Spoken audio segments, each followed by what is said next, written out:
Vamos iniciar mais uma etapa, então, do nosso primeiro ciclo de palestra de formação política, né, para os professores da educação básica. É um grande prazer estar aqui novamente com vocês, sou a professora Neide. Hoje nós estamos dando sequência, então, com a segunda palestra. Tivemos aí uma alteração no programa inicial, e hoje nós apresentaremos, então, o tema sobre o estado do capital e a escola que temos. Eu tenho o prazer aqui, né, de estar junto com o André nesse momento para fazer essa discussão, um grande colega nosso, que eu já vou apresentar, e a gente vai, então, tentar dar uma continuidade aí nas reflexões que foram iniciadas com o professor Paulo Dumont. Eu cumprimento a todos os presentes, a gente agradece imensamente pela participação de vocês, um abraço a todos, agradecemos também pela organização do evento e todo o trabalho de editoração que a CAI da UEM está fazendo, né, na pessoa da professora Alessandra, da Chiara, os nossos agradecimentos aí, porque isso torna possível que a gente faça esse diálogo aqui com vocês hoje, tá? Então, sejam todos muito bem-vindos, e a gente espera, então, trazer temáticas aí que auxiliem a refletir um pouco sobre a escola que a gente tem hoje, né, que é uma escola que atravessa imensos desafios hoje e que precisa ser bem compreendida. Então, a gente vai tentar dar alguns elementos para isso, e quem vai iniciar a fala de hoje é o André, né, é o nosso colega, o André Ricardo Oliveira. Ele é formado em Educação Física, mas possui o mestrado em educação e está quase concluindo aí, né? Está quase na hora dele fazer a defesa dele do doutorado também. É outro orientando do querido professor Paulo Tumolo, nosso querido amigo, né? André, muito obrigada pela sua participação. O André também vem realizando as discussões há bastante tempo com esse grupo, né, que é o grupo do GCAT, e tem sempre contribuído aí com as nossas reflexões, né, sempre que a gente convida, né, e coloca nessas situações, né, André? Nossa, muito obrigada por você estar conosco hoje, tá? Então, eu vou passar a fala para o André. A gente, então, na sequência, vai discutir a questão da escola. O André começa com a discussão do Estado. André, muito obrigada e fique à vontade. Ok, Neide, eu que te agradeço. É uma satisfação estar aqui com você, com a Leca e com todos que estão nessa organização. O que nós vamos tratar, então, inicialmente, pensando que se trata de um tema de altíssima complexidade, que é o Estado, né? É um dos temas, talvez, mais presentes em níveis de organização dos trabalhadores, partidos, movimentos sociais, e na categoria, especificamente dos trabalhadores da educação, também, né? Todas as discussões no campo político perpassam por essa compreensão acerca desse tema que é o Estado. Minha ideia, então, considerando a importância disso, não é me restringir a um debate no campo teórico, mas teórico-político, porque se desdobra em formas de se elaborar estratégias de intervenção nossa nessa realidade, assim como, e mais importante, ou talvez, né, paralelamente importante, a compreensão da caracterização desse instrumento erguido sobre uma base material específica, que é essa relação social na qual nós vivemos, a sociedade do capital. Então, serão passos curtos numa direção que eu considero ser coerente para pensarmos nisso, né? E com esses elementos tentarmos, então, ter um pouco mais de clareza sobre essa coisa que às vezes aparece como um todo caótico e muito difícil de ser compreendido, né? Eu vou partir daquilo que o professor Paulo Tumolo já fez com vocês nos dois encontros anteriores, né? partindo exatamente dessa base material sobre a qual nós produzimos a nossa vida. O Paulo fez, em determinado momento da sua fala, uma explicação daquilo que nós podemos chamar de condições gerais do Estado. Independentemente, ou melhor, determinadamente pelas relações sociais, ele não é algo eterno e nem posto na realidade desde sempre. Ele é algo determinado historicamente. E sua determinação está diretamente relacionada com a propriedade privada e, portanto, com o início da divisão da sociedade em classes, com a mercadoria e com essas formas de exploração da humanidade, né? O Estado, portanto, ele é determinado, na verdade, a propriedade privada, ela surge com um conjunto de coisas.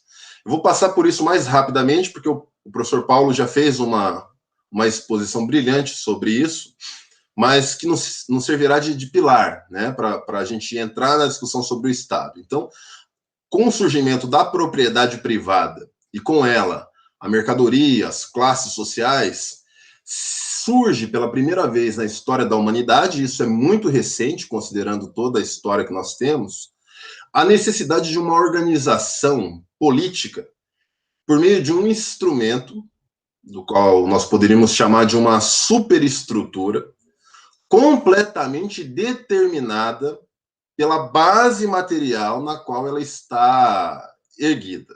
A necessidade de um regramento, a necessidade de uma força e a necessidade de políticas de naturalização dessas relações. Na verdade, trata-se de um conjunto de atuações que vão seguir na direção de manter as relações sociais de produção fundadas na propriedade privada. O Estado, seja ele o Estado escravista, o Estado feudal ou o Estado do capital, tem essas condições gerais, são condições fundamentais que perpassam todas essas formas de Estado. Essas condições, portanto, podem ser resumidas em 3 instrumentos que estão interligados e que formam, que constituem o Estado. Isso para nós vai ser fundamental, porque nós confundimos várias vezes Estado com governo. Não façam isso. O risco de se perder nas análises é iminente quando isso acontece. Essa confusão entre Estado e governo. Eu vou tentar separar essas duas coisas. Então, portanto, o que eu estou falando agora está relacionado exclusivamente ao campo do Estado. A Constituição do Estado tem o conjunto de 3 instrumentos é o que formam toda essa musculatura do Estado. São eles o instrumento de repressão, a força é altamente pedagógica. É por meio da força que se mantém e que se ensina, que se molda toda uma classe para que ela tenha toda a sua vivência mediada e determinada por esse conjunto de coisas, essa liberdade que vai até a página 8, né, digamos assim, que está dentro de uma caixa. A repressão, ela é algo fundamental na sociedade de classes e, portanto, na formação do Estado. Talvez seja ela o primeiro elemento, inclusive, que faça com que o Estado seja constituído. Vocês devem se lembrar quando o Paulo Tumolo falava de um período da humanidade em que não havia propriedade privada e, portanto, não havia Estado, ao mesmo tempo que se havia uma organização, né, que se havia, inclusive, formas de educação, de transmissão do conhecimento, na formação do humano, né, do ser social, naquela transição daquele mamífero até o seu processo de humanização. Com a propriedade privada, portanto, e com esse primeiro instrumento de repressão, de força, de violência, nós temos uma das marcas do DNA do Estado, a violência. Essa violência tem um destino muito claro, né? Não se trata de uma violência para todos aqueles seres, né, que fazem parte dessa sociedade. A violência é destinada exclusivamente para a classe que nessa relação social está sendo explorada. Veja, eu estou falando isso de forma genérica, então, portanto, em todos esses estados que nós tivemos ao longo da humanidade, do estado escravista, passando pelo feudal, até o estado do capital, né? Essa condição geral de violência destinada exclusivamente a essa classe que está sendo explorada é altamente didática e faz com que venha um segundo instrumento que tem total relação com esse primeiro, que diz respeito à coerção. A coerção está relacionada intimamente com um conjunto de leis que são elaboradas no sentido de promover uma facilitação e uma organização dessas relações sociais que não podem fugir à sua forma de ser, né? Ou seja, uma sociedade em que alguns exploram outros, falando ainda em termos genéricos. Esse conjunto de leis relacionadas a esse instrumento de repressão e a um terceiro instrumento que para nós vai ser essencial nessa nossa conversa de hoje, que é um instrumento de convencimento. Então vejam, ó, repressão, a violência, um conjunto de leis, normas, etc., e convencimento. Essa tríade é o que constitui o Estado. E nesse aspecto, eu estava chamando a atenção do convencimento para nós, que é fundamental, me parece ser muito relacionado à escola que temos, que é o tema em que a Neide vai tratar logo após essa minha introdução, essa minha fala, né? Então, um instrumento de convencimento, veja, mesmo de forma geral, passando por esses 3 modos de produção que nós tivemos, né, mais robustos, o escravismo, o feudalismo e o capitalismo. É no Estado e na forma, nessa sociabilidade do capital, que esses 3 instrumentos alcançam o seu patamar mais poderoso. Dessas condições gerais, que perpassaram toda essa história da humanidade dividida em classes, portanto, fundadas na propriedade privada, esses instrumentos ganham uma dimensão muito mais poderosa na sociedade do capital, nessa sociedade contemporânea. A repressão, ela aumenta quantitativamente e qualitativamente no que diz respeito ao material bélico que se é produzido. É risível a comparação dos instrumentos bélicos que nós temos hoje relacionados ao feudalismo, ao escravismo, aos outros exércitos que a humanidade já teve. A tecnologia alcança um patamar gigantesco e é possível facilmente a eliminação de pessoas de países completamente longínquos por meio de um drone que lança uma bomba e acaba com tudo numa questão de segundos. A necessidade da repressão, ela acompanha a necessidade de apassivamento, de moldar a classe, agora especificamente uma classe, a classe trabalhadora. Aqueles que vivem para vender sua força de trabalho e vendem sua força de trabalho para sobreviver. Então, não bastasse todas as intempéries que esse processo exige, a força policial ela é destinada militarmente para conter qualquer tipo de ação, de atitude que venha a fugir um pouco que seja dessa forma de organização da sociedade. Então, um avanço poderosíssimo nesse instrumento de repressão. Basta ligar os jornais e acompanhar qualquer tipo de manifestação num sentido de perspectiva da classe trabalhadora, né, porque outras manifestações são facilmente, né, idolatradas e tudo mais, não vamos entrar nisso, mas nessa perspectiva de luta, né, na perspectiva combativa da classe trabalhadora, por mais superficial que seja, ela é rapidamente atingida, né, agredida, violentada por meio desse aparato, dessa repressão, dessa força policial. Além disso, no Estado que nós temos hoje, a coerção, que nós poderíamos chamar desse conjunto de leis que eu estava falando inicialmente, a própria Constituição Federal como um exemplo emblemático disso. Na Constituição é bem interessante isso, né?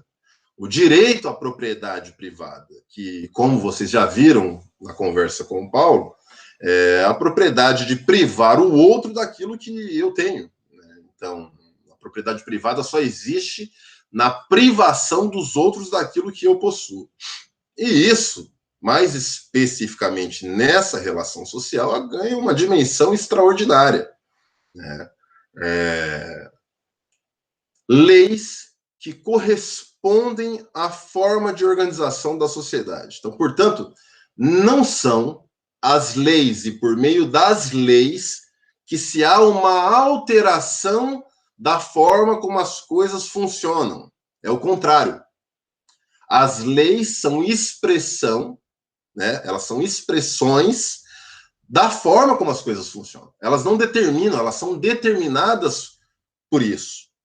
Então, é engraçado, né? Porque facilmente nós caímos em algumas ciladas que nos lançam a buscar alterações legais, desconsiderando essa relação de determinação. Pode-se alterar muitas coisas das leis, mas elas só vão acompanhar a realidade à medida que elas forem determinações da realidade, e não o contrário. Além disso, um instrumento de convencimento, né? A forma de naturalizar as relações sociais. Você já deve ter ouvido falar muitas vezes, né? Sempre foi assim, vai ser sempre assim, né? Não tem como as coisas mudarem, né? Eu nasci assim, eu cresci assim, vou morrer assim. Essa naturalização que faz com que essa forma como nós vivemos hoje seja considerada como a única, e mais, a última forma possível de se viver na sociedade. E com ela, esse Estado, essa forma de Estado. Isso é muito interessante, né? Porque essa forma de Estado, portanto, ela é vista como a única capaz, a única organização, o único instrumento que é fundado sobre esses três elementos que eu acabei de dizer, a repressão, a coerção e o convencimento, o Estado, essa forma de Estado, como um Estado eterno. Um Estado que sempre foi assim, que sempre vai ser assim. E mais perigoso de tudo isso, uma forma de organização política, de um instrumento de resolução de conflitos de classe, visto muitas vezes com uma certa autonomia da relação social de produção capitalista. Como se por meio do Estado nós pudéssemos ter melhores condições de vida, não é mesmo? Como se por meio do Estado, se tivéssemos um representante dos trabalhadores, nós tivéssemos uma melhoria das nossas condições de trabalho, no caso da educação, melhores condições de trabalho dos trabalhadores da educação, né? Mesmo como se nós tivéssemos um professor, né, uma professora, alguém com mestrado, doutorado, né, na presidência da República, então ele, né, teria um olhar muito cuidadoso, né, com essa nossa atividade, e desconsideramos completamente essa relação de determinação. E a história ela atropela qualquer resquício de esperança e de ilusão que nós ainda temos. Ainda no início do século XX, nós tivemos na Alemanha um primeiro presidente eleito operário. No Brasil, nós passamos por uma história muito semelhante a isso. Um trabalhador. Não faz a menor diferença do ponto de vista do capital. Porque do ponto de vista do capital, esse Estado está determinado, se ergue sobre algumas condições específicas. A repressão, a coerção e o convencimento. Para que essas três coisas? Para manter a ordem e o progresso.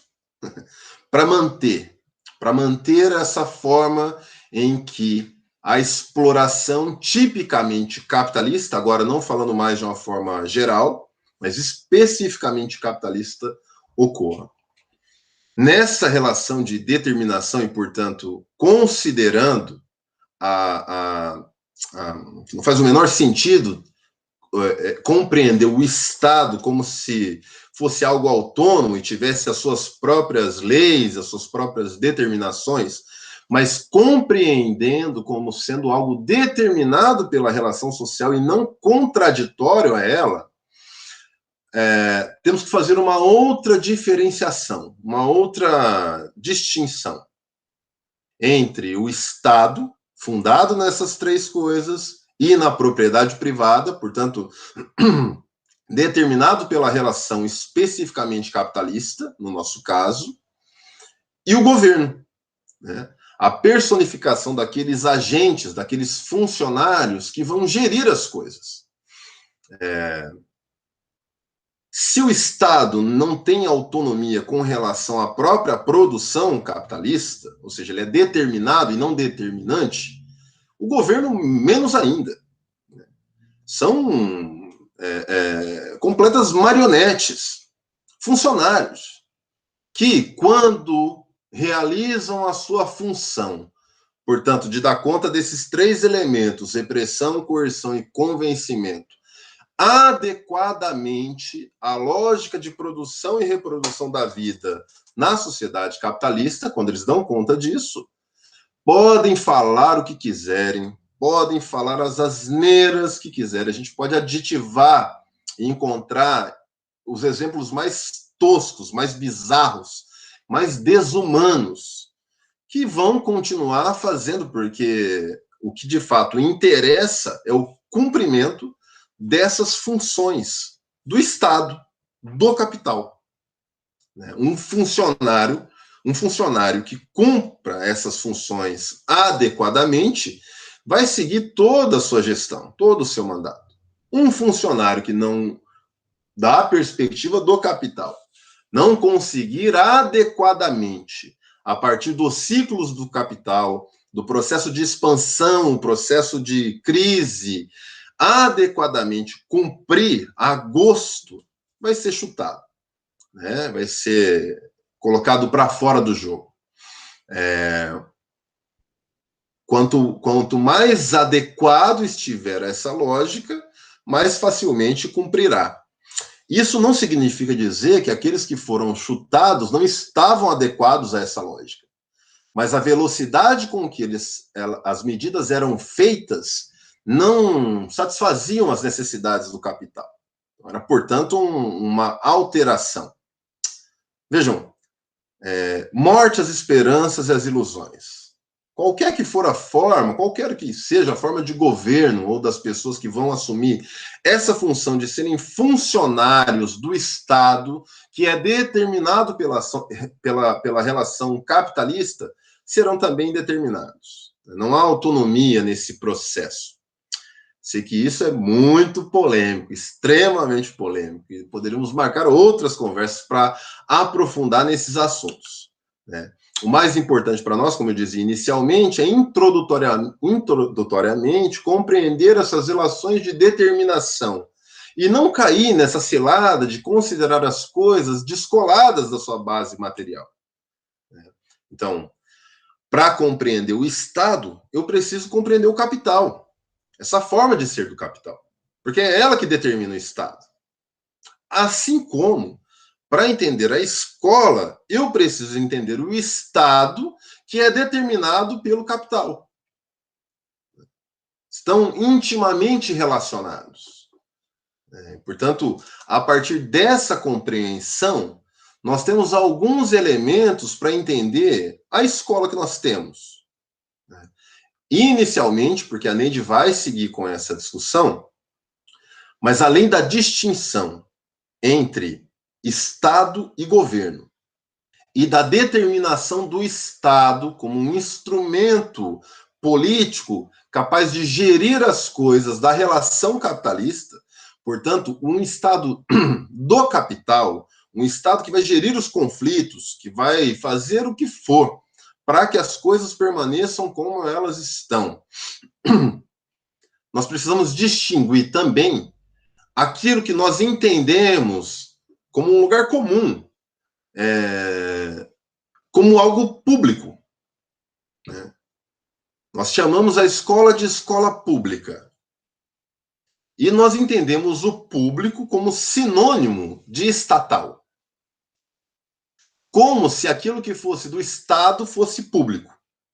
E aquilo que não fosse do Estado fosse privado. E mais problemático do que isso, nós colamos o público como se ele fosse nosso.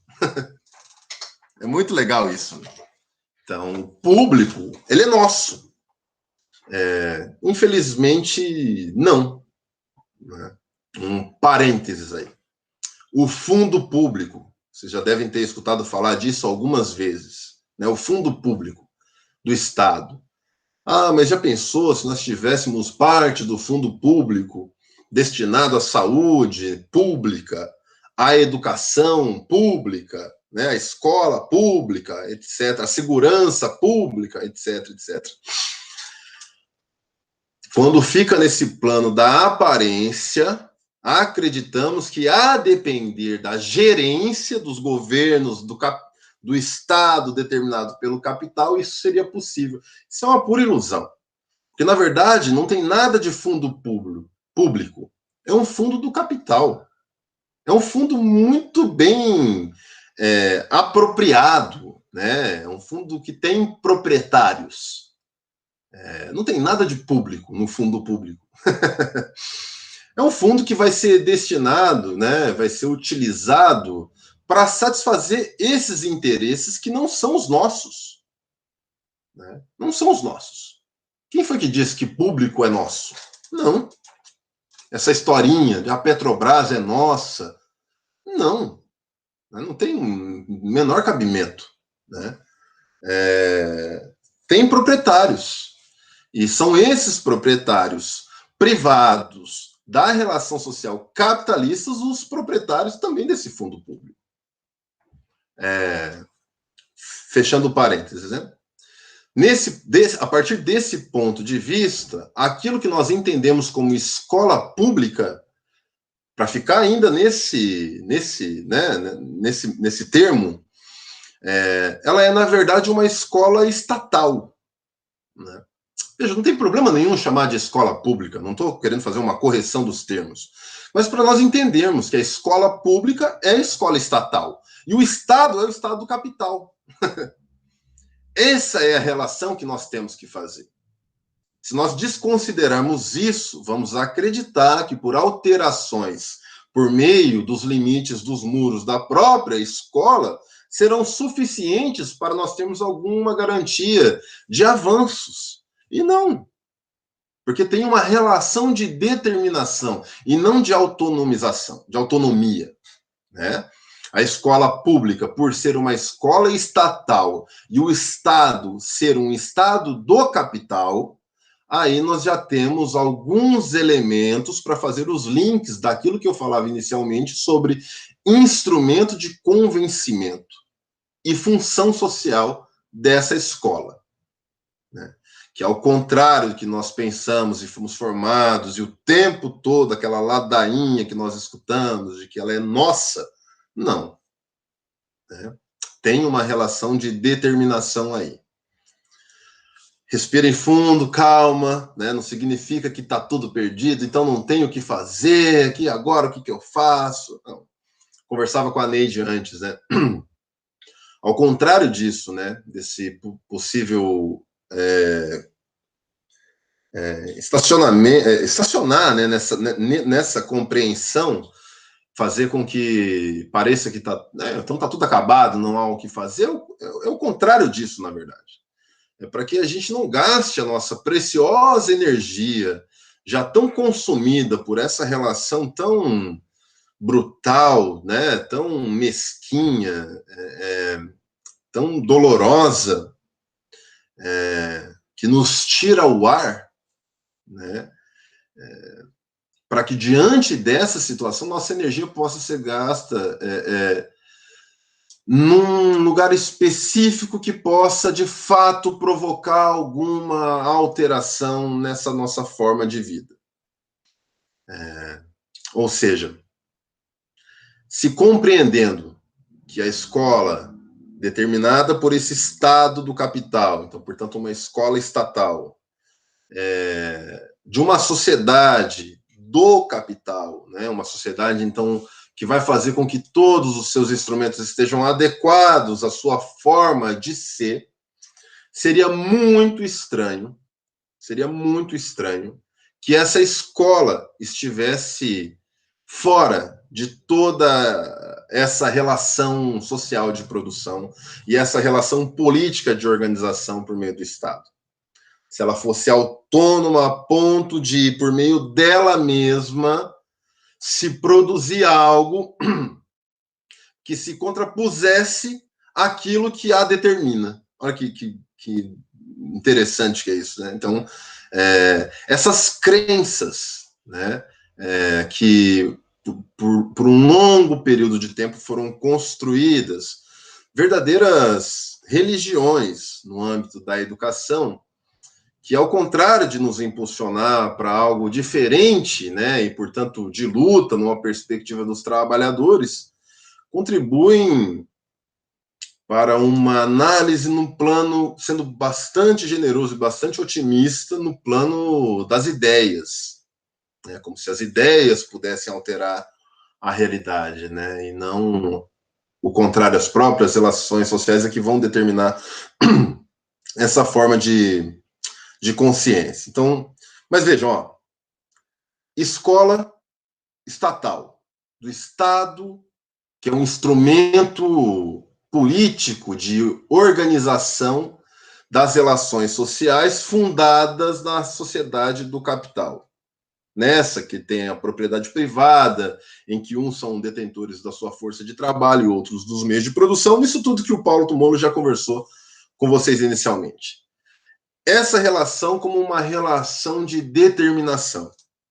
E aí cabe mais um elemento para já conduzindo para o nosso fechamento inicial, para que a Neide continue a partir desse ponto, desse instrumento dessa parte específica do instrumento de convencimento da escola, do Estado, isso tratando da escola pública, né, ainda sem entrar na escola privada, porque teremos mais um tempo para conversar sobre isso, mas especificamente sobre a escola pública, que engraçado que é aquela que se contrapõe à escola privada na aparência. Então, estamos vendo que ambas têm uma relação de determinação, obviamente que ainda, por pouquíssimo tempo, como um resquício histórico, os trabalhadores do Estado conseguem ter algumas determinadas garantias.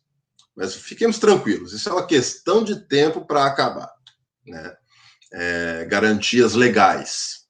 Isso é apenas um resquício que rapidamente vai ser solucionado, né? Ainda especificamente sobre essa escola estatal, fundada no Estado do capital, determinado por essa relação social, que nós entendemos como escola pública, toda a sua estrutura e organização vai seguir essas mediações. Me lembrei. Para não ser... algumas vezes, quando a gente conversa sobre isso, né, rapidamente alguém pode levantar a mão e falar, está faltando um pouco de dialética nisso, né? É que a dialética, né, ela é um termo muito bonito que pode ser usado para qualquer coisa, para salvar qualquer coisa, né? Eu não sei muito bem o que é dialética, então, né, isso é dialético. E a dialética e a contradição são duas coisas usadas para se contrapor a essa perspectiva, dizendo, olha, Da mesma forma que é determinada por isso, ela pode também determinar, né? Porque, contraditoriamente, a escola, mesmo sendo determinada por esse estado do capital, dessa relação social, ela pode se contrapor a isso, né? Isso é entendido como contradição, né? Mas realmente é muito empobrecido essa compreensão de contradição e tem total relação com aquilo que eu estava comentando sobre crença, sobre religião, né? E no terreno da crença não há argumentos, não há o que se possa ser feito. Realmente é algo bastante problemático. Vejam, já é algo extremamente complexo, ainda envolvido num terreno caótico de compreensões que vão entender a dialética, a contradição, como uma forma de possibilitar nossa atuação como trabalhadores da educação numa perspectiva da classe, numa perspectiva de ruptura. Enfim, realmente é algo bastante problemático. Acho que essa limpeza de terreno, ao contrário de nos colocar num plano de tipo, acabou, não há o que possa ser feito, não, nos situa, né? Nos situa. Porque, de fato, a partir disso, podemos identificar se é que nós queremos alterar essa relação social, quem é o nosso inimigo, né? E o que e por onde nós podemos seguir. Ao longo desse seminário, vocês terão mais conversas sobre isso, que não dará tempo de ser aprofundado aqui, né? Sobre essa perspectiva de rupturas, né? Enfim. Mas isso sobre o Estado, né? E sobre a escola desse Estado, no plano daquilo que nós entendemos como algo público. Já limpamos esse terreno, já vimos que não tem nada de nosso no que é algo público, né? Tem um amigo meu que brinca, né? A Petrobras é nossa, porra, não tem nenhuma ação, né? Até agora não recebi nada, né, daquilo, essas coisas todas aí. É muito legal isso. Por outro lado, se contrapondo a isso, nós temos a escola privada. A escola, hoje, grandes conglomerados de empresas capitalistas de ensino, gigantescos conglomerados, né? Gigantescos. São vários os exemplos que a gente pode dar sobre isso. A Croton e todas as relações em especial na educação superior, que já não tem mais a função estatal na sua gerência. E aí outra relação. Mas se compararmos, em especial na educação superior, as verbas destinadas para as universidades públicas e para as universidades privadas, as verbas, inclusive daquilo que a gente estava falando antes do que era o fundo público e tal, né? A gente vai ver para onde é que vão essas verbas, né? E qual é a sua função nisso tudo. Mas, resumidamente, né, nessa relação entre escola estatal, portanto pública, e escola privada, nós estamos diante de um ascenso gigantesco da escola privada. E eu não estou tratando a escola privada como a nossa inimiga, né, em especial os trabalhadores dessas escolas privadas. O contrário disso. Não tem nada que ver uma coisa contra a outra, né? Até porque, como nós vimos, tanto uma como outra reproduzem um dos instrumentos de convencimento que faz parte dessa estrutura e superestrutura capitalista e estatal, né? Mas é no sentido de demonstrar. Qualquer pesquisa rápida pode identificar isso. No ensino superior, já sinalizando para uma alteração substancial, né? Durante muito tempo, a formação superior ela é dada determinantemente por instituições estatais, públicas, nessa perspectiva do que a gente está entendendo como público, né? E isso tem se alterado ao longo dos últimos anos. Uma quantidade gigantesca de instituições privadas de ensino, o que demonstra e aponta para uma tendência que pode começar com o ensino superior, mas certamente não vai parar no ensino superior, tende a ir para as outras modalidades, A Neide vai tratar um pouco sobre isso, né? Inclusive sobre as reformas que surgem nesse contexto. E ao fazer isso, destinar essa função de escolarização para empresas capitalistas de ensino, o Estado vai assumindo a sua função precípua. A função do Estado não é oferecer educação de qualidade, saúde de qualidade. A função do Estado é gerir as coisas para manter a relação social do capital e da sociedade capitalista. Então, cada vez mais tende ao Estado transferir para aquilo que inicialmente na sociedade capitalista não foi interesse dos capitalistas, nem isso eles conseguiram fazer, né, com relação à escolarização, passam a assumir essa função, o Estado se livra disso e vai ter a possibilidade de investir e assumir a sua função precípua, aquilo que é essencial do Estado. E a função do Estado, do capital, não é gerir as coisas públicas, nossas. Ao contrário disso.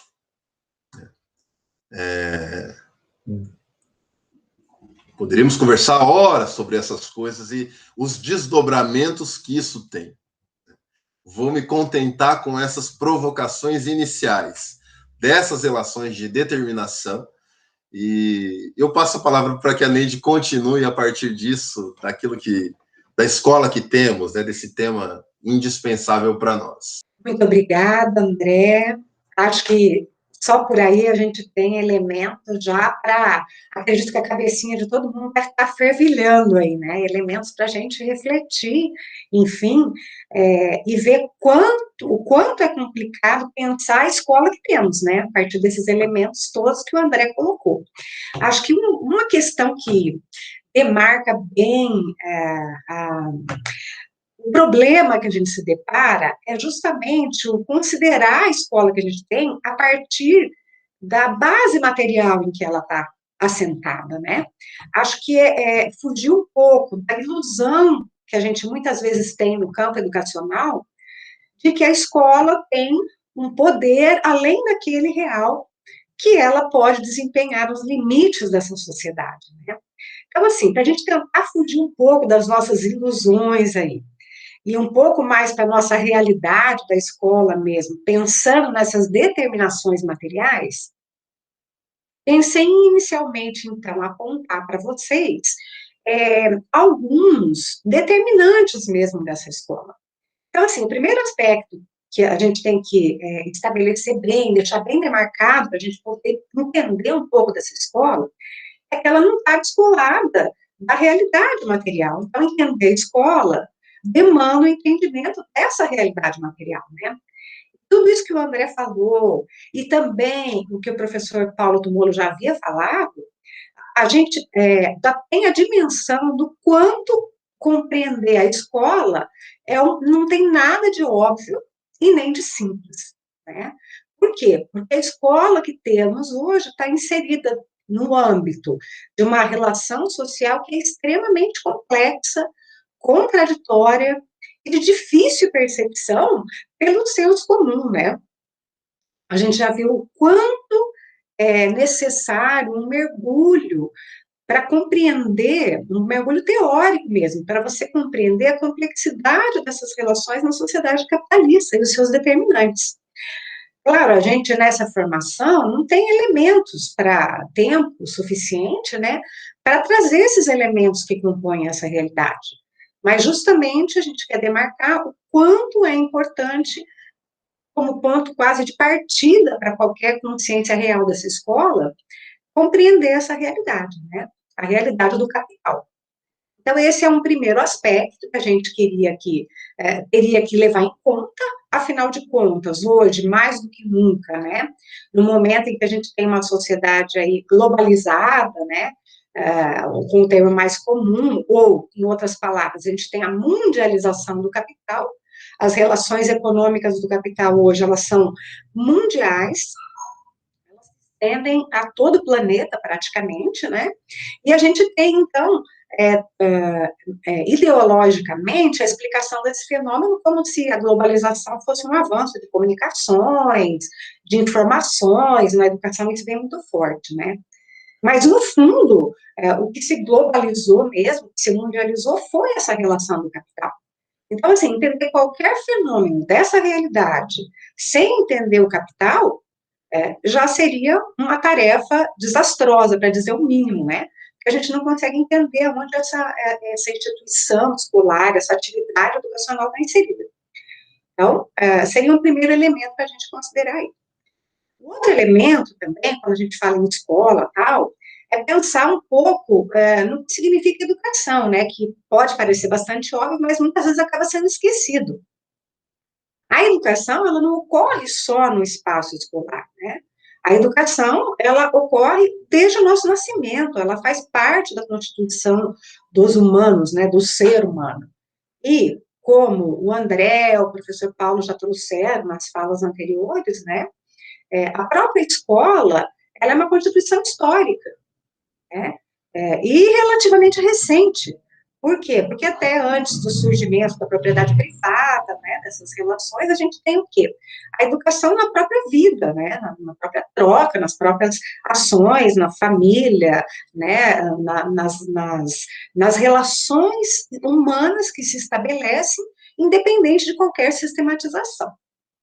A escola é relativamente recente, então, né, alguns autores, o Pontes, por exemplo, data aí a suposta criação da primeira escola no ano 600 a.C., em torno disso, né. Sociedade escravista, a gente está falando de um período bem anterior ao nosso, né, mas já ali a escola nasce com a função de quê? De transmitir conhecimentos, ensinar a ler, escrever, e é curioso isso, né? Porque muitas vezes essa defesa da transmissão, que a escola deve transmitir os conhecimentos acumulados para as novas gerações, tal, parece uma defesa bastante revolucionária, né? E a gente vê que a escola nasce com essa marca. Ela tem essa função mesmo de transmissão de conhecimentos às novas gerações. Então, isso, por si só, não é revolucionário. Na verdade, pelo contrário, né? A gente tem o que tem visto, o que a gente tem visto é um processo inverso a esse, que é o que? Utilizar a escola para fins de dominação, de destruição, né, de qualquer vestígio de tradições, de conhecimento, que coloque em xeque a ordem social vigente, né? Por quê? Porque justamente a escola, ela é determinada pelas relações que se estabelecem, né? E quem acabou historicamente, né, conseguindo ter acesso à escola, foram sempre as classes dominantes e aqueles que necessariamente, né, estavam dispensados do ato de trabalhar e tinham tempo ocioso para isso. Então, uma marca que nasce historicamente, que acompanha a escola historicamente, é justamente a sua restrição a uma parcela relativamente pequena da população. Isso durante um tempo aí, né, em que se constituiu, então, a escola, enquanto uma instituição destinada à transmissão de conhecimentos, né. Mesmo sendo uma escola destinada a poucos, né, a gente tem ali até o Ponce vai demarcar, assim, essas funções da escola. Já nesse momento, que era o quê? Destruir qualquer vestígio de conteúdo, de tradições inimigas, né, ou seja, que questionassem a relação social dominante vigente, a relação de propriedade, então a gente tem aí essas classes sociais, a necessidade de conservação dessas classes dominantes da sua propriedade, né, sem questionamentos a isso. A escola também vem com a função, então, justamente do convencimento aí, de ampliar mesmo, consolidar a sua dominação, né, a dominação das classes dominantes. E esse conhecimento, então, que a escola trabalha, ele acaba auxiliando isso muitas vezes.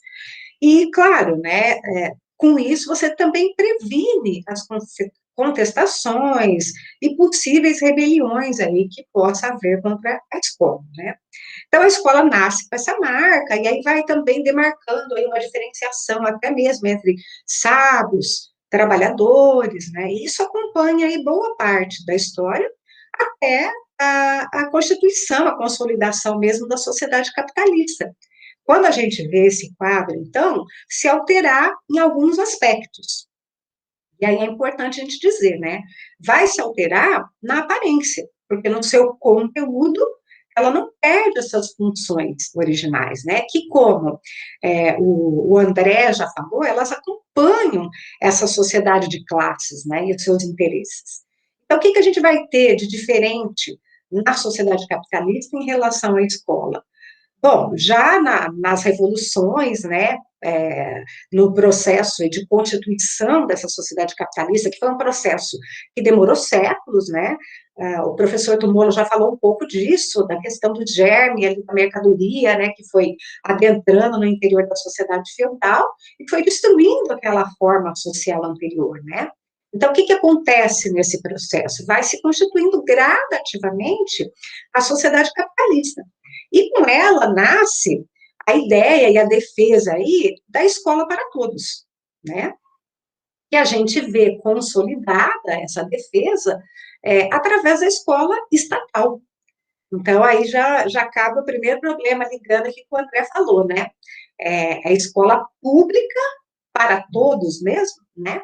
Ela é nossa por ser pública, então, essa é a questão que vai nascer demarcada aí por essa transição dessa sociedade feudal para capitalista.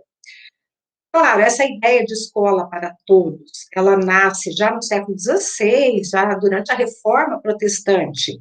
É até curioso a gente tocar isso, né? A gente já vem a discussão naqueles reformistas cristãos lá, de uma educação que fosse destinada a todos, e cujo objetivo era o quê? Justamente assegurar, né, a consolidação da tradição cristã, que todos tivessem acesso à Bíblia, tal. Então, veja, o acesso a conhecimentos nem sempre ele resulta, né, ou tem como propósito, de fato, a transformação social, ou uma mudança revolucionária. Então, para a gente demarcando aí alguns aspectos que permeiam o nosso universo aí na educação e as nossas discussões nas lutas aí para a educação da classe trabalhadora.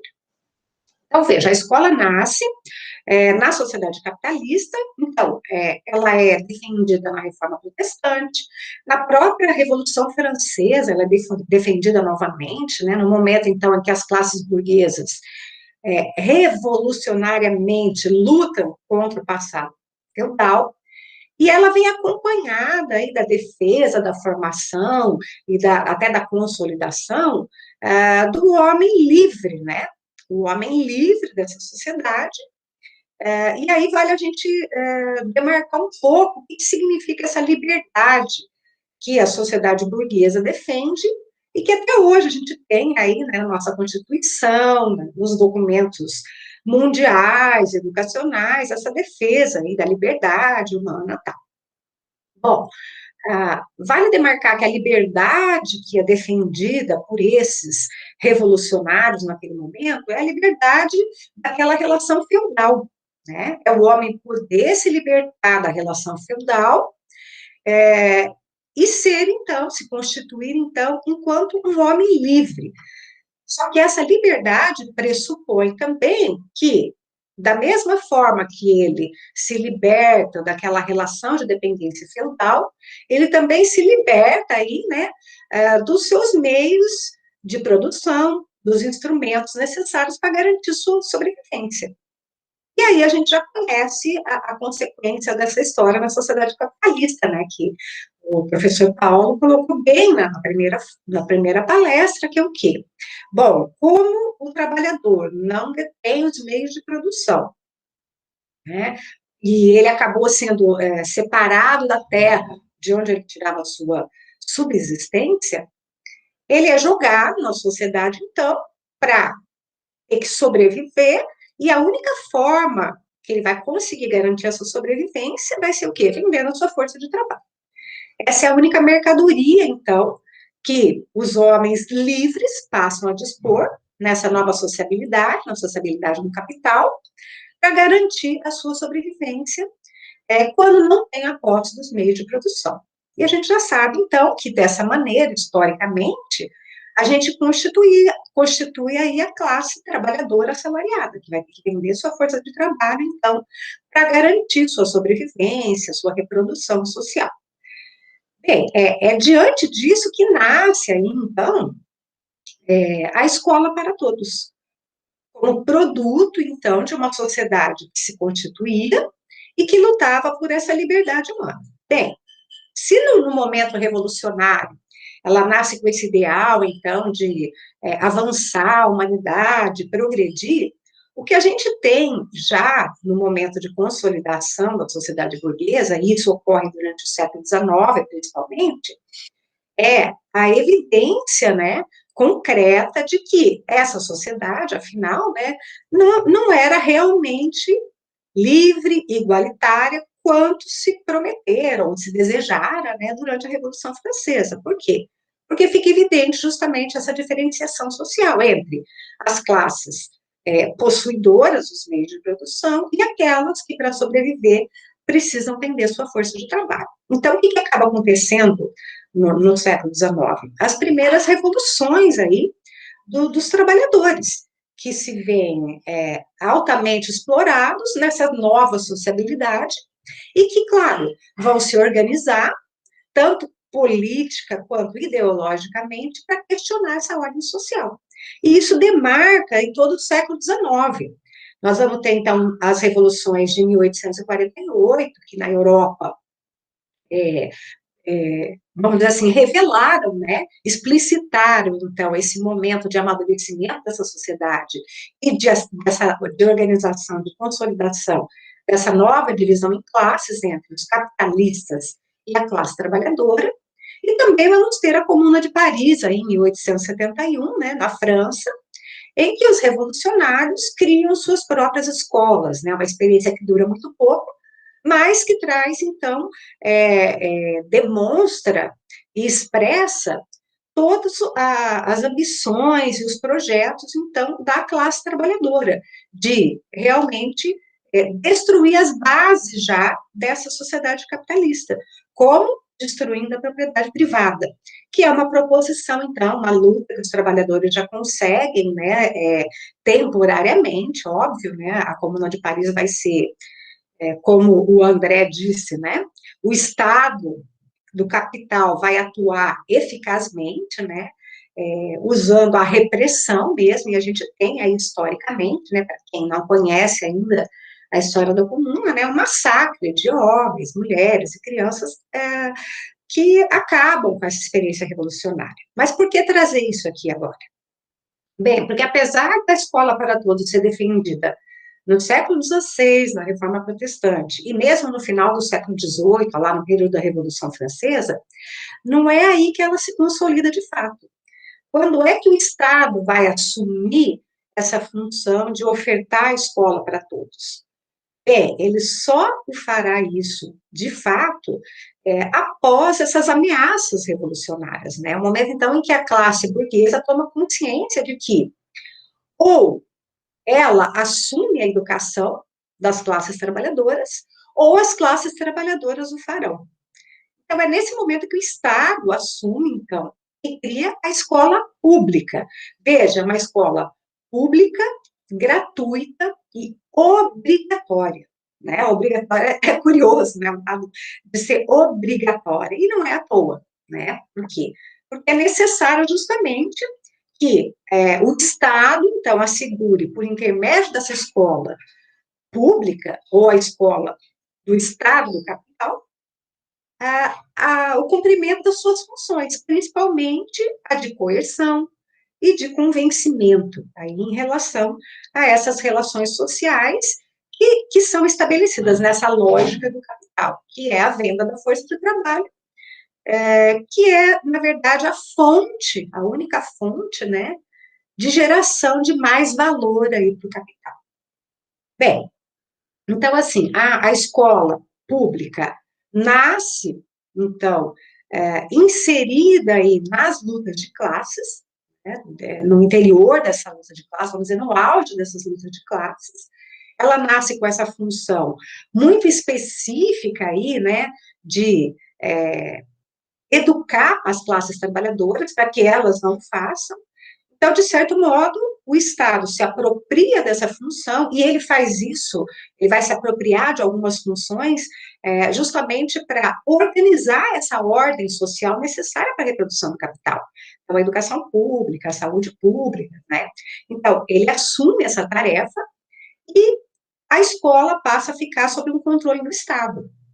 E aí, demarcando bem o que o André disse, né, um Estado que não é neutro, não está aberto a disputas, né, e nem público, no sentido de que ele é nosso, que ele busca o bem comum a todos, né.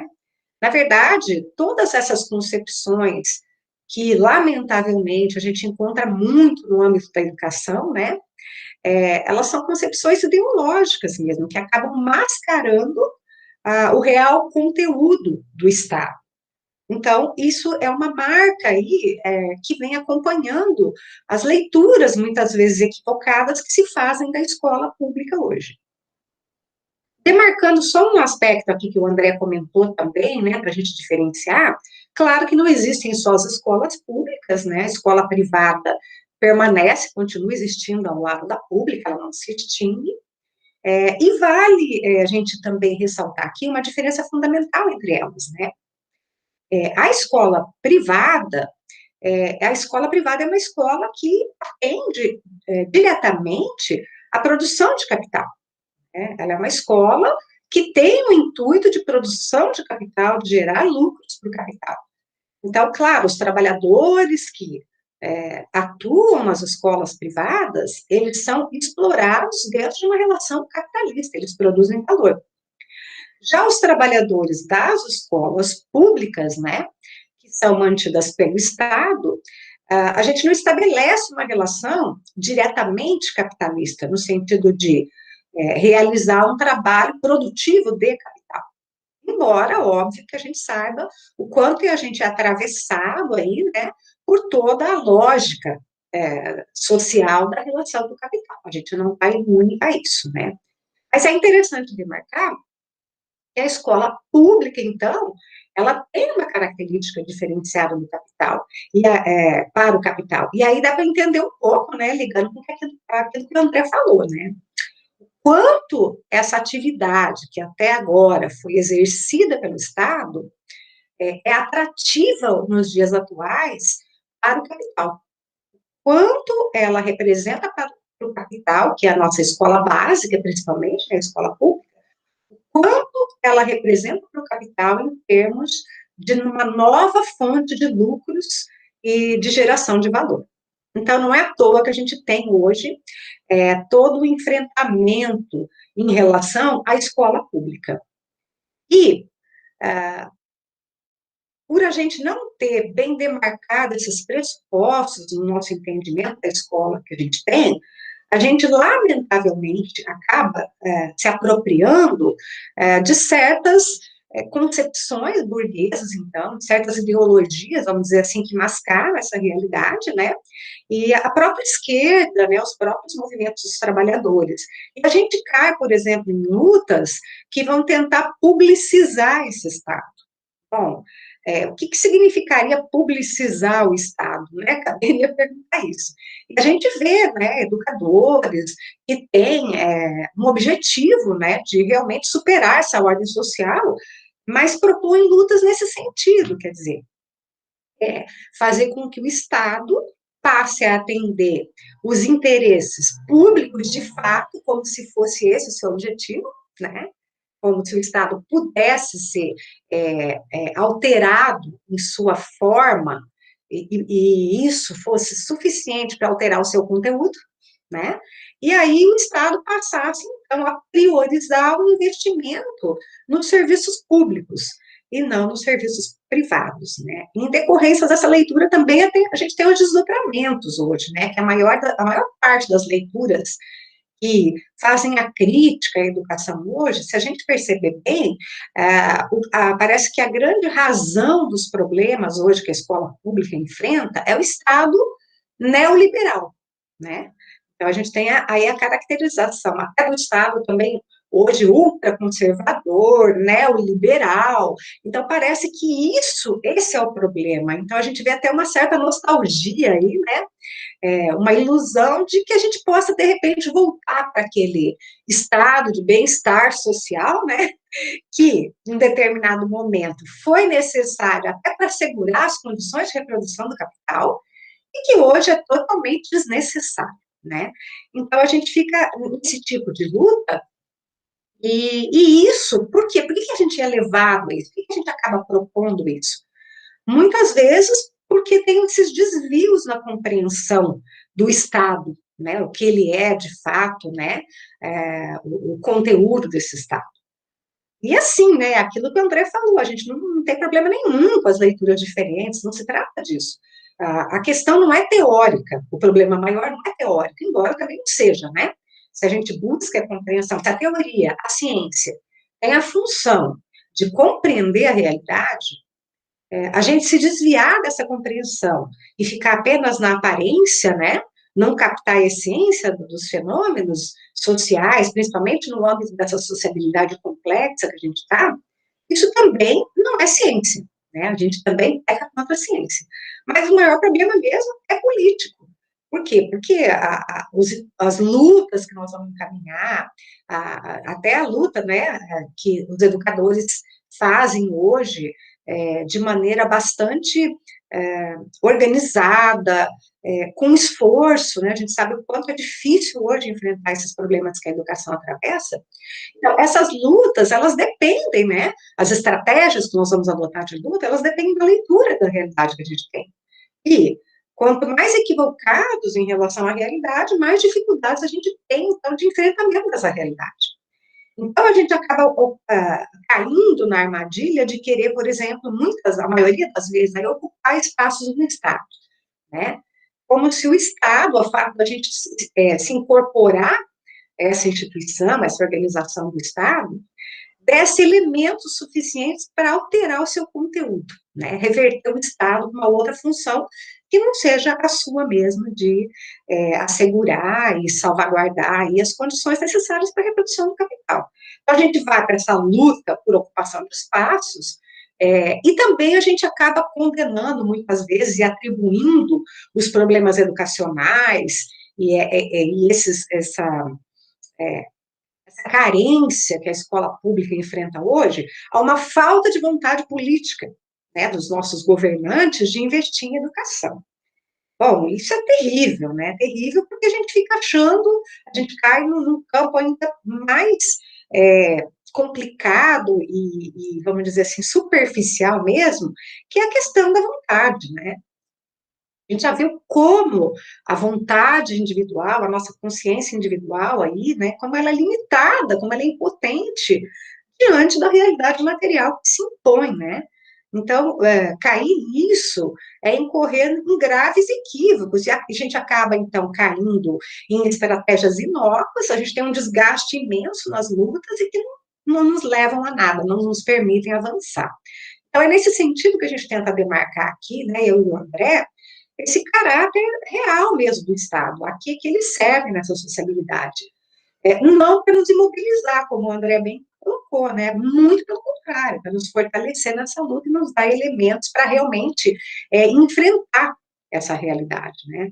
Então, quando a gente não vai atrás disso, quando a gente não se aprofunda, a gente fica ali nos limites do desejo, né? Da vontade, o que não deixa de ser um desvio idealista mesmo, né? Então, a gente que entende que essa realidade material, então, determina a escola, tal, é inconcebível, então, acreditar que vontades ou ocupação de espaços, militantismo pessoal, aí vai alterar essa realidade por si só. A alteração dessa realidade envolve, na verdade, a própria destruição do fundamento dessa sociedade, que é a propriedade privada. Enquanto a gente não destruir esse fundamento, a gente vai ficar aí lutando contra moinhos de vento, né? A gente pode dizer assim, uma luta bastante insuficiente, né? O José Paulo Neto, ele até usa dois termos, assim, bastante curiosos e que me parece, caracterizam bem o que a educação também faz, né? Que é esse bravatismo voluntarista aí, né? Que achar que a gente falta vontade política, fica criticando essa vontade, como se isso fosse mudar alguma coisa, né? E também aí o militantismo conformista, que fica ocupando espaços, fazendo ações isoladas, acreditando, então, que isso vai ser suficiente para mudar a realidade, né? Infelizmente, essa luta, ela fica no âmbito das reformas, né? A gente fica lutando contra os efeitos dessa relação do capital. Essa é a grande questão, né? A gente fica ali nas reformas, lutando contra efeitos, mas a gente não atinge o fundamento desses problemas, que é, de fato, a causa de tudo, né? Que é a propriedade privada, a própria lógica interna do capital. Então, a gente fica no campo reformista, e a gente tem que combater, porque apenas as reformas são insuficientes. Aliás, as reformas são, muitas vezes, concessões do Estado mesmo, para manter essa ordem social, esse equilíbrio, em certos momentos necessários, né?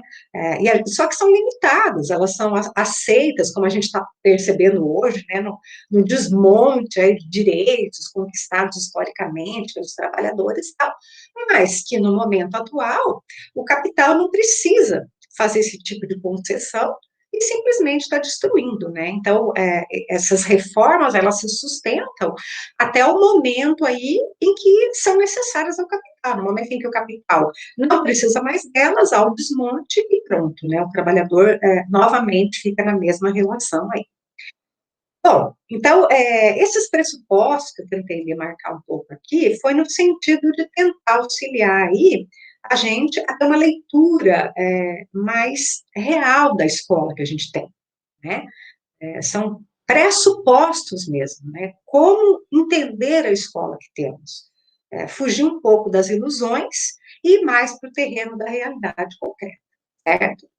Bom, ainda tentando pensar um pouco na escola que temos, acho que a gente pode discutir um pouquinho agora as funções dessa escola que temos. Quais são as funções, então, que a escola pública hoje, de fato, assume? E aí, de novo, a gente fica oscilando aí, né, enquanto educadores, é, num campo de ideologias, né, de ilusões, que nos desviam, muitas vezes, dos nossos próprios objetivos de transformação, de formação humana aí, num aspecto mais revolucionário. Bom, uma primeira questão aí que a gente tem que colocar é que, no mesmo momento em que se constitui aí esse homem livre na sociedade capitalista, é o momento também que se constitui o cidadão, né?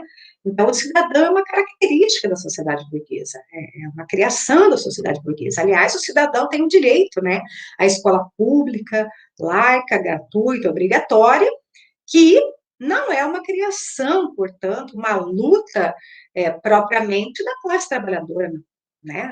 Pelo contrário, essa escola pública, gratuita, obrigatória, nasce como a escola do Estado. É uma luta burguesa, né? Nós temos aí no Brasil, no início do século XX, essa luta já nos pioneiros da educação nova, né? E hoje a gente continua com essa bandeira como se ela fosse uma bandeira revolucionária.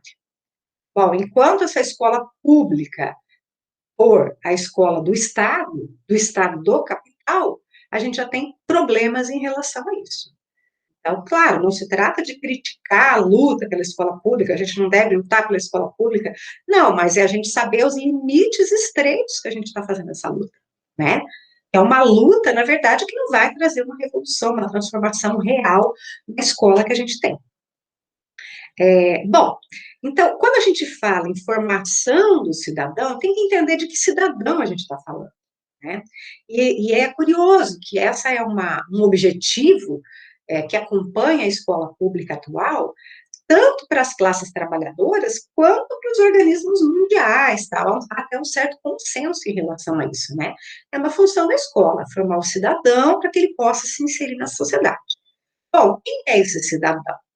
Esse cidadão é justamente produto dessa sociedade burguesa, sociedade do capital, E ele é entendido, né, revolucionariamente, como aquele sujeito que tem direitos e deveres igualitários nessa sociedade, né? Então, ele vai ter juridicamente a condição de cidadão. Então, essa condição jurídica dá a ele o direito de, perante a lei, todos, então, termos os mesmos direitos e deveres. Então, a gente sabe que até isso, na prática, né, não ocorre. Mas é óbvio que no momento revolucionário, no momento em que a sociedade feudal diferenciava já por nascimento os indivíduos, essa emancipação política, que é a formação do cidadão, né, o cidadão ser igual legalmente, já foi um avanço, sem dúvida alguma. Só que a defesa do cidadão, né, da constituição desse homem livre, ela esbarra no limite, que é o limite da emancipação política. Ou seja, nós somos iguais perante a lei, e nem isso somos, a gente sabe que na prática, no capital, nem isso se sustenta mais, não é necessário se sustentar. Mas, supondo que nós fôssemos, né, pelo menos ideologicamente nós somos, no entanto, essa igualdade, ela não é econômica, né? Economicamente, a gente não tem uma igualdade. E como se sustenta isso nessa sociabilidade, né? Bom, se sustenta justamente um dos elementos que dá sustentação para essa desigualdade econômica é a própria escola pública e gratuita para todos. Por quê? Bom, porque todos nós nascemos com os mesmos direitos e deveres, né? Então, ideologicamente, essa é a lógica do capital. Todos nós temos acesso a uma educação pública, gratuita e igualitária. Bem, se todos têm as mesmas condições, só depende dos próprios sujeitos, dos próprios indivíduos, o seu sucesso ou fracasso nessa sociabilidade, né? Então, essa é a ideologia que permeia essa lógica da formação do cidadão e da própria escola pública. Olha, contraditoriamente, né, a luta pela escola pública né, muitas vezes vista e desejada por nós, até, vamos colocar aí, desejo no sentido mesmo da ilusão que a gente carrega, de que ela seja emancipadora, né, que ela auxilie na emancipação humana. Só que a emancipação humana, ela só vai ocorrer quando a gente tiver condições de meios de sobrevivência, de subsistência, né, necessários para garantir o quê? A nossa sobrevivência. Enquanto a gente não tiver isso, a gente não vai ser livre. A gente vai ter que vender a nossa força de trabalho, né, para poder ficar vivo, né, como brincava o Tumor, né, é trabalhar para viver, né, ou viver para trabalhar. Essa é o sentido da nossa vida. Então, se a gente pensar isso, o trabalhador que está sujeito a isso, que liberdade ele tem de fato, né? Então, formar o cidadão, a gente fica nos limites estreitos dessa concepção ideológica de homem livre, que não ultrapassa, então, a lógica social do capital, fica restrita a isso. Olha, no século XVIII, o Rousseau, quando ele vai defender o cidadão, é interessante que a gente pode fazer a conexão com a escola. E o que o Rousseau vai dizer? Olha, a escola tem que formar o indivíduo, que a gente sabe, então, que tem necessidades individuais, e aí, claro, que o Rousseau não explicita isso, mas ele sabe que o indivíduo tem que lutar pela sua sobrevivência, no sentido da sua pessoa, né, a sua sobrevivência pessoal, mas precisa conciliar esse cidadão, então, com a formação de um homem que busque o bem comum. E a escola vem muito com esse intuito, né, de na escola eu formar o cidadão que busque o bem comum, como se esse bem comum não tivesse, então, totalmente determinado, né, pela relação do capital, pela lógica do capital. O bem comum nessa relação social é o bem do capital, é a produção de mais valor.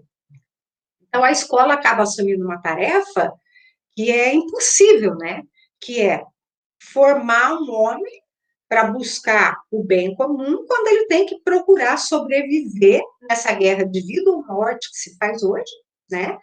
e que acaba tendo que cair, então, no esfaqueamento, aí, usando, né, as palavras do professor Tubolo, que para alguns chocaram, né, a gente viu as reações, assim, porque, de fato, quando a gente racionaliza isso, né, e explicita o que é a realidade, não deixa de ser chocante mesmo pensar nisso, mas essa é a realidade que a gente enfrenta, né?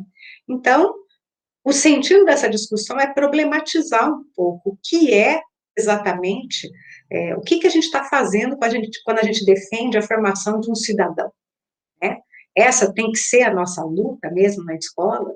Tá? Bom, então, a gente tem uma mistificação aí da própria desigualdade econômica, né, e a gente acaba atribuindo aos sujeitos a responsabilidade por isso. E a escola trabalha com isso muito bem, a gente acaba auxiliando nisso. Hoje, a gente tem dois termos que traduzem muito bem isso, né, a questão da empregabilidade, né, do empreendedorismo, que a escola, então, vem trabalhando isso de forma cada vez mais intensa, ou vem sendo levada a trabalhar isso, a gente tem essas diretrizes muito fortes nas orientações internacionais, né, porque é uma necessidade do capital mundial, então, reforçar essa lógica do cidadão livre que, mediante uma formação igualitária, condições iguais, ele pode se preparar e ter sucesso, então, nessa vida, né, de fato, apenas dependendo da sua vontade, do seu esforço pessoal, né. Bom, então, a gente pode ouvir de algumas pessoas, e é muito frequente ouvir isso, né, quando a gente coloca essas questões, que é assim, não, mas a gente, é, principalmente das propostas educacionais mais progressistas, né? Não, mas a gente quer formar um homem livre, um cidadão, mas é um cidadão com consciência crítica. Ótimo, né? A gente entra na questão da consciência crítica, o cidadão crítico, né? Bom, a gente percebe por aí já que isso não altera o conteúdo, né, do que é o ser cidadão.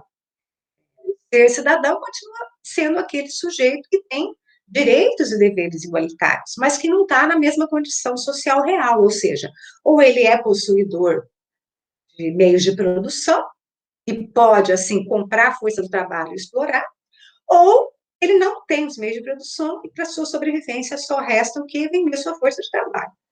Essa é a condição material do indivíduo que é totalmente ocultada nessa ideologia aí do cidadão. Bom, e quando a gente fala em consciência crítica aí, eu acho que o desejo que se carrega na luta por essa consciência crítica é de que o sujeito, então, adquira consciência da exploração que ele vive e, com isso, ele vai lutar para transformar a sociedade, né? Bom, então aí eu levantaria, assim, alguns problemas, algumas questões, né, em relação a essa ideia da consciência crítica, tá? Será possível a gente afirmar que na escola pública, no estado do capital, né, essa é a atribuição da escola, formar consciência crítica? Bom, mesmo que o Estado não queira isso, né, essa formação de uma consciência crítica, da consciência da exploração, ela é uma atribuição da escola, exclusiva da escola? Esses trabalhadores não adquirem isso nas suas lutas, na própria vivência dessa exploração, isso já não está presente? Bom, supondo-se que isso fosse possível apenas na escola, né? A gente vai formar consciência crítica na escola, seria o espaço prioritário para isso. Que conteúdos seriam necessários para formar essa consciência crítica? Os conteúdos clássicos, muitas vezes burgueses, eles são suficientes, né? Entre esses conteúdos aí, não seria necessário, então, a gente inserir a compreensão da lógica de funcionamento da sociabilidade do capital? Esse não seria um conteúdo fundamental para essa desejada consciência crítica? E isso é ensinado nas escolas? Nós docentes, a grande maioria dos docentes, nós temos condições de ensinar isso nas nossas escolas? Nós temos esse conhecimento da compreensão dessa lógica interna de funcionamento da sociedade capitalista? Bom, parece que isso é uma tarefa bastante complicada e que dificilmente ocorreria no interior da escola, né? A gente sabe o quanto o Estado, a escola pública, né, o quanto o Estado vai se esforçar e tem se esforçado, né, de distintas formas, né, usando os seus aparatos, inclusive repressivos, para que isso não ocorra, né? Bom, ainda tem outras questões que a gente poderia tratar aí, né, em relação a isso, porque o Estado, ele não tem os mesmos objetivos da classe trabalhadora, óbvio, né? Os objetivos do Estado são, ele atende aos objetivos do capital, que não são, óbvio, né, são antagônicos ao das próprias classes trabalhadoras. Então, jamais o Estado vai permitir que a escola trabalhe com esses conteúdos. E óbvio que o acesso a esses conteúdos, como a gente comentou, o conhecimento da lógica interna de funcionamento da sociedade capitalista, ele vai ser impossibilitado a todo custo. E hoje a gente tem isso claramente expresso aí, né, na própria formação docente que se tem. É uma formação aligerada, voltada para certificação, o esvaziamento de conteúdos na escola. Então, tudo isso, óbvio, vai dificultar essa tarefa e esse desejo que a gente tem de que isso pudesse ser ensinado de fato nas escolas. Mas supondo ainda que isso pudesse acontecer, tá? Nós temos a compreensão da lógica de funcionamento dessa sociabilidade na sua totalidade, suas determinações mais complexas, tá? A escola, nós vamos conseguir fazer isso na escola, enquanto docentes, porque nem sempre o Estado está lá, né, nos vigiando, então a gente consegue trazer essa discussão. E os indivíduos, então, vão ser indivíduos altamente críticos, né, formados dentro dessa consciência, então, da lógica de funcionamento dessa sociedade. Bem, o que isso resultaria na prática real da vida desse sujeito? Isso ia alterar a sua condição de existência? Ao adquirir esses conteúdos, eu deixo de ter que vender a minha força de trabalho, se eu não tiver a posse dos meios de produção? Isso altera em algo, né? Eu me libero dessa condição por conta disso? Bom, se eu acredito que sim, significa que eu entendo que a educação vai transformar a sociedade, independente da relação, da base material em que essa relação, essa realidade ocorre, essa vida, essa existência ocorre, né? E aí eu estou transitando totalmente no campo do idealismo, que é o oposto ao que a gente está discutindo aqui, né? A gente está sempre buscando entender a escola real, o estado real, a relação, a realidade, como ela é em suas bases materiais mesmo, né? Então, a gente procura a todo custo se desviar dessa concepção gnoseológica e idealista, né? Bom, a gente tem aí, a gente pode dizer que a consciência crítica na realidade, ela não altera a base material em si. Por quê? Porque o que nos torna proprietários ou não, desculpa, o que nos torna trabalhadores ou não, é a posse ou não dos meios de produção, e não o conhecimento que a gente tem, o nível de conhecimento que a gente alcança, a consciência crítica que a gente alcança. Isso não altera a nossa condição real nessa sociedade, de ser ou não proprietário dos meios de produção, tá? Então, a gente acaba caindo numa ilusão de que a educação poderia mudar a realidade, o sujeito crítico poderia alterar essa sociedade, o que, na realidade prática, é impossível, né? A gente sabe que isso não nos torna proprietário de meio de produção aí. E aí a gente acaba, quem concebe isso, e às vezes até quem se coloca no campo do materialismo, né, no campo aí do materialismo dialético, histórico, vai dizer que a educação tem sim essa tarefa de transformação social, e às vezes ela é decisiva nessa tarefa.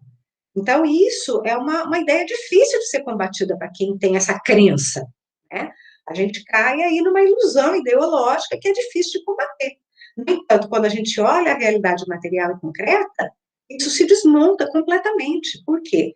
porque não é a posse ou não de conhecimento que vai determinar a nossa existência.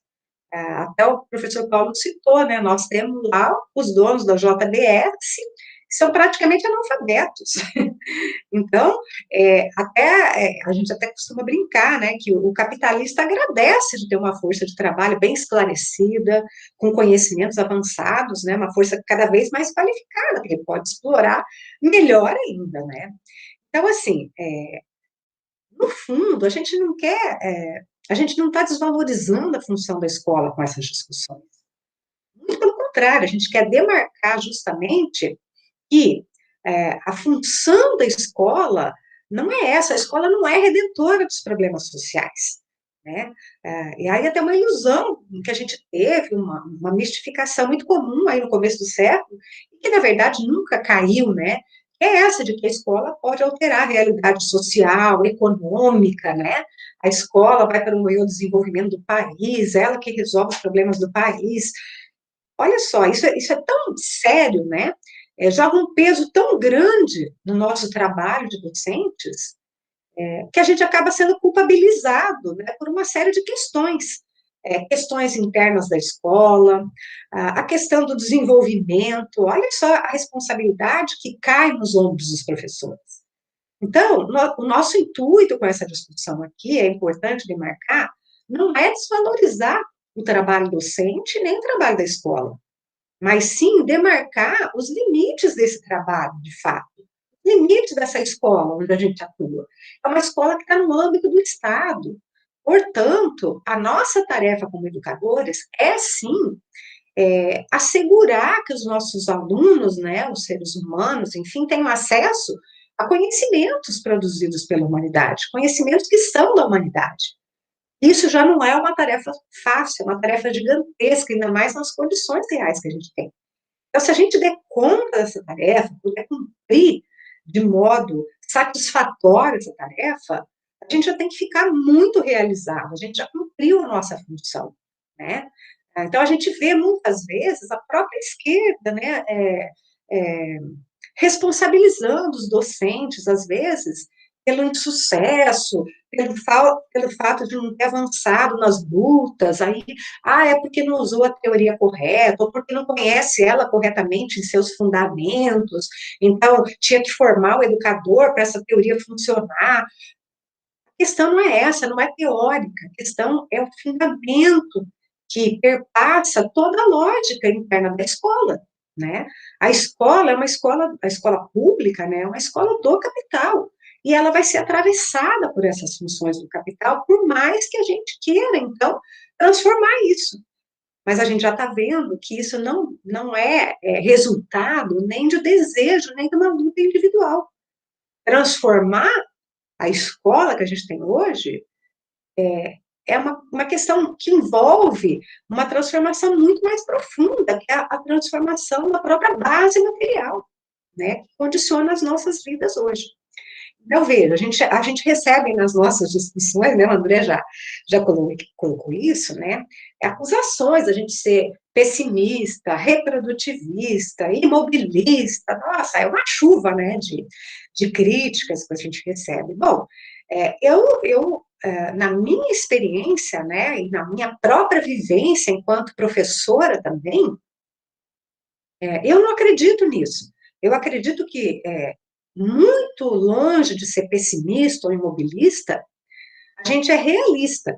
A gente busca entender a escola como ela é, e isso não nos enfraquece, isso nos fortalece. Porque a gente sabendo a nossa real função, a gente sabe exatamente o limite do que a gente pode fazer nessa sociabilidade. Isso nos dá elementos para fazer a nossa função de uma tarefa, de uma forma muito mais qualificada, né? É ensinar, de fato, os conteúdos possíveis aos nossos alunos nos limites possíveis. Então, quando isso se revelou, né, de que, de fato, quando eu compreendi isso, de que, de fato, não depende de mim, enquanto professora, a transformação social, peso, né, que tira das nossas costas, na verdade. Então, a gente tem uma tarefa importante, sim. O professor Tumolo já colocou isso muito bem no primeiro encontro, né, que é garantir o acesso a esses conhecimentos intelectuais, artísticos, até físicos, né, que a gente tem aí na educação física e tal, enfim, humanizar, auxiliar na humanização possível, né, nos limites dessa sociabilidade. Se a gente auxiliar essa humanização dentro desses limites, já cumprimos muito bem a nossa tarefa, né. Quando a gente é carregado de ilusões aí, de pretensões, né, idealistas, muitas vezes a gente acaba se frustrando, até adoecendo, né, no nosso trabalho, porque a gente luta e tenta realizar algo que é impossível. Então, nada de imobilismo, né, nem pessimismo. É entender realmente o que a escola é para que a gente possa, de fato, cumprir a nossa função aí de forma adequada, né. Então, assim, para fechar essa análise, encerrar, que acho que a gente já se estendeu bastante, né, a gente falou, nós combinamos, vamos falar pouquinho, né, a gente vai falar meia horinha cada um, mas a gente acaba falando demais, né, mas é fechar um pouco, então, agora, com as tendências que a gente tem para a nossa escola pública hoje, para a escola que a gente tem, né. Bom, e lamentavelmente, né, a tendência que a gente tem é a transformação total do caráter dessa escola aí, no sentido de que, na verdade, não é nem transformação total, é a explicitação do caráter oculto que ela carrega, né, que é de servir ao capital mesmo, só que agora de uma forma muito mais explícita. Por quê? Bom, se antes o Estado, em determinado momento aí, né, do desenvolvimento capitalista, se o Estado assumiu essa tarefa, até porque as classes capitalistas ainda não podiam assumir, oferecer escola, ensino, hoje essa tarefa não é mais necessária para o Estado, né? Muito pelo contrário, essa tarefa cada vez mais está sendo, esse mercado, esse nicho de mercado, cada vez está sendo mais é, ambicionado aí pelo capital. E o capital está entrando nisso, né, dentro de uma forma bastante profunda, né, como o André já falou, na educação superior esse processo já está extremamente avançado, mas na educação básica isso também está se revelando de uma forma bastante séria e bastante rápida, se a gente for olhar, né, e se acelerou imensamente aí com a pandemia, né, essa situação que a gente está vendo hoje. Que é o quê? Bom, o capital entrando na escola pública, né, e assumindo as tarefas antes atribuídas à escola pública. A gente não vai se aprofundar muito nisso, nós vamos ter uma fala específica sobre isso, mas eu só queria ilustrar com a própria reforma que a gente tem em vigor aí, que é a reforma do ensino médio, né? Essa reforma foi lançada em 2017 e está em plena implantação aí, alguns estados mais avançada e outros menos, mas o fato é que ela instituiu as parcerias público-privadas, né, no âmbito do ensino médio, de uma forma bem avançada, a EAD também, e, claro, né, além de flexibilizar as formas de cumprimento aí do currículo, ou seja, de integralização curricular. Pode ser agora por módulos, cursos, no caso do ensino técnico e profissional aí, né, um dos itinerários, até mesmo por trabalho no setor produtivo. Você pode integralizar a carga horária no seu trabalho. Olha que maravilha aí para o capital, né? É um dos elementos que a reforma do ensino médio trouxe. Nós já temos, claro, dá para imaginar, né? A gente tem como imaginar o nível de exploração possível, né? No âmbito da educação básica para o capital. Porque olha quantos milhões de estudantes nós temos aí, né?